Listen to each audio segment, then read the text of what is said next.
घर में ये 4 लोगों का आना अत्यंत शुभ माना गया। इन 4 लोगों के चरण आपके घर के लिए अति शुभ माना गया। तो ध्यान से सुनिएगा, ये 4 लोग कौन हैं जिनके चरण घर में पड़ने से हमारे घर में सुख शांति आ जाता है।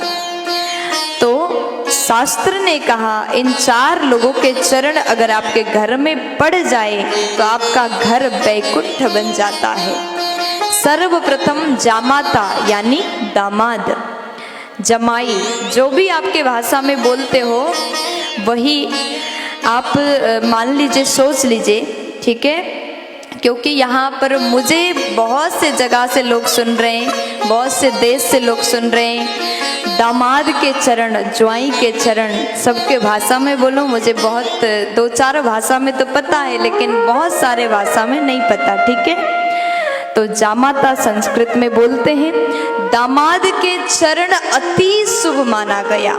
आपके घर में अगर दामाद साल भर में एक बार भी आए तो दामाद के चरण घर में पड़ना अत्यंत शुभ है। आपके घर में सुख शांति आती है।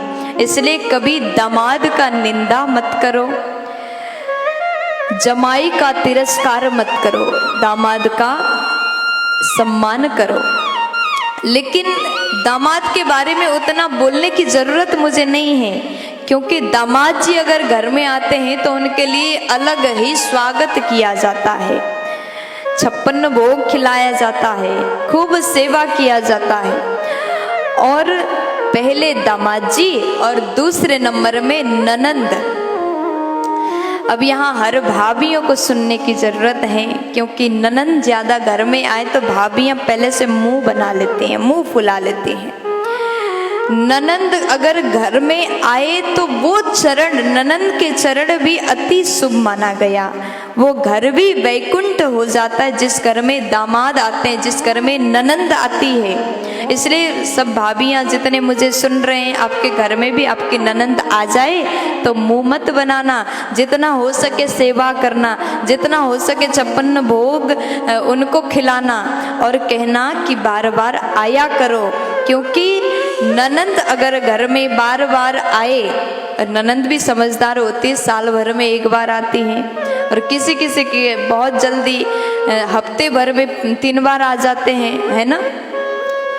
तो ननंद का सेवा करो, इनका चरण भी अति शुभ माना गया। तीसरे नंबर में कहा भांजा, ननंद के बेटा, भांजा के चरण भी अत्यंत शुभ है। घर में अगर भांजा आए तो भगाना मत, उनसे रूठ करके बात मत करना। भांजा के चरण भी आपके घर के लिए शुभ है, उनको भी घर में आना चाहिए। और चौथे नंबर में गुरुजन, महापुरुष, संत महापुरुष। संत महापुरुष के चरण जिस घर में पड़ता है वो साक्षात वैकुंठ बन जाता है। और संतों के चरण जिस घर में हो जाए वो घर के भाग्य खुल जाता है, उस घर के लोग धन्य हो जाते हैं जिस घर में संत का चरण आ जाता है, चरण पड़ता है। तो साल भर में संत अगर रोज रोज ना आए तो कम से कम अपने गुरुजी को साल भर में एक बार जरूर घर में बुलाओ।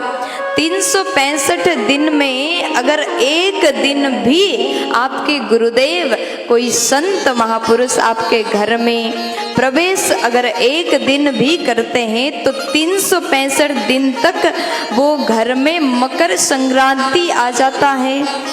इसलिए वो घर धन्य है जिस घर में संतों का चरण पड़ता है।